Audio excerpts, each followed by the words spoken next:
It's Junkman from VintageRock.com, and we are rocking the red carpet here at Ronnie Montrose Remembered. And drummer Jimmy DeGrasso is with me. How you doing, dude? Oh, the same old. Just hanging out at the NAMM show and just checking out some stuff, and all's good. And you come down to help us remember Ronnie tonight. Well, certainly, I played with them for a couple years.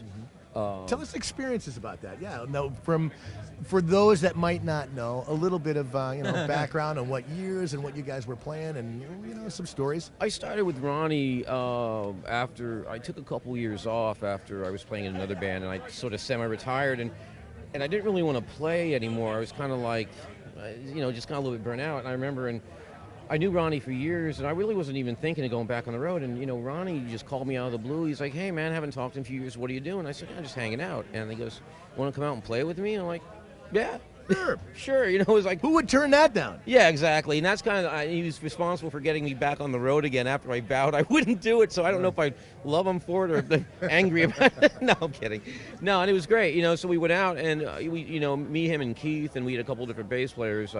We went out and we started doing a bunch of live shows, around the country, and it was great, because we played essentially the first two Montrose records, which, to this day are my favorite records, not to, out of all of them. So it was a lot of fun. It was a great gig, and Ronnie was an interesting guy. He was always good for a few laughs, he was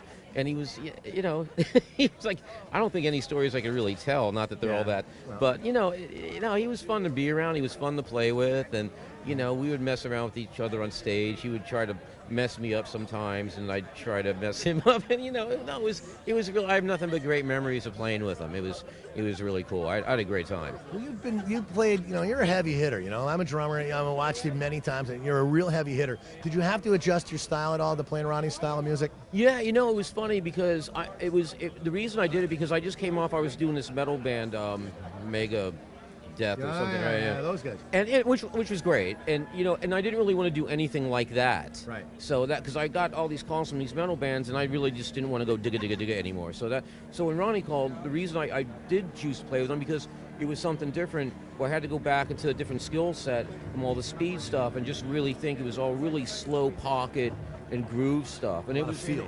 Yeah, it was all feel stuff, which is great, which is what I'm more into anyway. And it really made me refocus on, just really timekeeping and really laying the snare way back and things like that. So, for me, it was like a sort of get acquainted with the skill set I hadn't used in quite some time. So you're giving yourself a lesson at the same time. Yeah, so it was great, and that's why it was so much fun to do that, because I had been doing metal and punk bands for such a long time, and to go to Ronnie and start going back into more like a blues-based rock format was a lot more exciting than the things I had been doing, and refreshing as well. I think that's the reason I went and played with him, because I did need something different. Yeah. And he sort of came along at the right time, and it worked out, really well. So, I'm forever grateful for him to get me back out on the road. So essentially, he got you to shake up the Etch-a-Sketch and start doing new drawings, right? Yeah. Well, I don't know. I think it was Etch-a-Sketch. I think I had like 2 or 3 kids at the time. I think I was changing diapers, so he got me out of diaper land.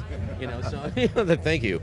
Thank you, Ronnie, for that. Yeah. So no, that was great. So I mean, because I was at the time I was staying home with the kids for a couple of years, but that was the sort of the thing that got me back out, and I've been like playing nonstop ever since again. So, but it was fun to take a few years off. The kick in the ass that you needed, right? Yeah, it really was, right. And like I said, I'll be ever grateful for him for that. Cool. Yeah. So who are you playing with tonight?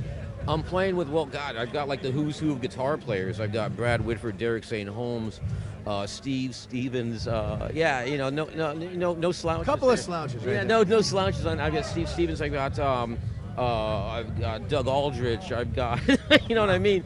I know it's great. So you get that's why these things, can be cool sometimes, because the guys you would never get to play with, because we know each other, but we never get to play together because we're all in different bands. Right. So from that respect, it's great, because we were in rehearsal the other day, and like every half hour there's another great guitar player coming through the door. I'm like, wow, this is pretty cool. So yeah, it's great. I'm excited for you tonight, man. It's going to be awesome. Yeah, it is going to be great. And the family's here tonight too, which is awesome too. Yeah, which is also great. So no, I think everyone's going to enjoy it, and it's a great thing to go back and look at all his music over the years, all the great music he's given us that lives on. And a lot of people here that really weren't familiar with it too, which is great. The next generation of people are here. Yeah, and it's funny. A lot of his. I experienced this when we were out touring. We would play a lot of this old stuff, and people go, oh, I didn't know that was Montrose. And you're like, oh, I love that song. Because sometimes there's a disconnect between, from old radio formatting, you hear a song and you really like the song, but you really didn't know who it was by. Exactly. Sometimes, So I think there's an app now where you like hum the song and it tells you the artist. That's accounting for what you can hum in the melody. That's exactly, what? That's what it's come to. So Yeah. imagine if that was around in the 70s, how freaking weird that would have been. I know, how cool would have that been, I'm just glad it wasn't. Nonetheless, I liked the way that it was done in the first place. Yeah, so. no, absolutely. Again, thank you for hanging out with us here at VintageRock.com. Have a blast tonight. I will. Again, drummer Jimmy DeGrasso. I'm Junkman, VintageRock.com on the red carpet at Ronnie Montrose Remembered tonight. So enjoy. Peace.